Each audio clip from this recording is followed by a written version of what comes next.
ഇന്നലെ തൊട്ട് social media നോക്കിക്കഴിഞ്ഞാൽ ഏറ്റവും കൂടുതൽ കണ്ടുകൊണ്ട് വരുന്ന ഒരു ന്യൂസാണ്. ഇതേ കണക്കുണ്ടെങ്കിൽ ക്രിസ് വേണുഗോപാലുണ്ടെങ്കിൽ ദിവ്യ ഉപദ്രവിച്ച് അങ്ങനെ എങ്ങനെയാണെന്ന് പറഞ്ഞുള്ള ഒരുപാട് ന്യൂസ് വരുന്നുണ്ടായിരുന്നു.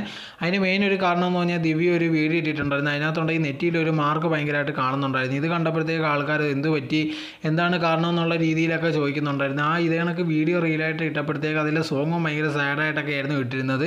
ഇത് കണ്ടപ്പോഴത്തേക്ക് ആൾക്കാർ വിചാരിച്ചു ഇതേ കണക്ക് ക്രിസ് ഉപദ്രവിച്ചതായിരിക്കും എന്നുള്ള രീതിയിൽ ഒരുപാട് കാര്യങ്ങൾ പറയാൻ തുടങ്ങി. അതിൽ രാജ് ടോക്ക് എന്ന് പറഞ്ഞാൽ യൂട്യൂബ് ചാനൽ നിങ്ങൾക്ക് അറിയുന്നതായിരിക്കും. അതേ ഉണ്ടെങ്കിൽ ഒരുപാട് കാര്യങ്ങൾ ഇതേ കണക്ക് പറയുന്നുണ്ടായിരുന്നു. അതിന് മറുപടി എന്നുള്ള രീതിയിലുണ്ടെങ്കിൽ ലേറ്റസ്റ്റ് ആയിട്ടുണ്ടെങ്കിൽ ദിവ്യ രംഗത്ത് വന്നിട്ടുണ്ടായിരുന്നു. അതിലുണ്ടെങ്കിൽ പറഞ്ഞൊരു കാര്യം എന്ന് പറഞ്ഞാൽ തൻ്റെ നെറ്റിയിലങ്ങ് ഒരു മാർക്കും ഇല്ല, ആൾക്കാരുണ്ടെങ്കിൽ ഇല്ലാത്ത കാര്യങ്ങൾ ഉണ്ടാക്കി പറഞ്ഞ് കുടുംബത്തിൽ പ്രശ്നം ഉണ്ടാക്കരുത് എന്നുള്ള രീതിയിലായിരുന്നു പറഞ്ഞിരുന്നത്. പക്ഷേ നമ്മൾ ആ വീഡിയോ നോക്കിക്കഴിഞ്ഞാൽ കാണാൻ സാധിക്കുന്നതാണ് നെറ്റിയിലുണ്ടെങ്കിൽ ഒരു മാർക്ക് കാണുന്നത്. അത് കണ്ടു കഴിഞ്ഞാൽ ആൾക്കാർ വിചാരിക്കുന്നതായിരിക്കും ഇത് കണക്ക് എന്തെങ്കിലും പ്രശ്നമാണ്. ഒരുപാട് പേര് ഇത് സാധാരണ രീതിയിൽ ഇപ്പോൾ ചിലപ്പോൾ വീണതായിരിക്കും, എന്തെങ്കിലും എന്നൊക്കെ വിചാരിക്കുന്നതായിരിക്കാം. ബട്ട് അങ്ങനെ ഇരിക്കുന്ന സിറ്റുവേഷനിൽ പോലും ഉണ്ടെങ്കിൽ ഭയങ്കര സാഡ് സോങ് ഒക്കെ ഇട്ട് ഇത് ഇട്ടപ്പോഴത്തേക്ക് ആൾക്കാർ വിചാരിച്ച് എന്തോ പ്രശ്നമുണ്ട്, ഒരു അമ്മി അടിച്ചത് അങ്ങനെ ഇങ്ങനെയാണെന്ന് പറഞ്ഞുള്ള രീതിയിലാണ് ആൾക്കാർ സംസാരിച്ചത്.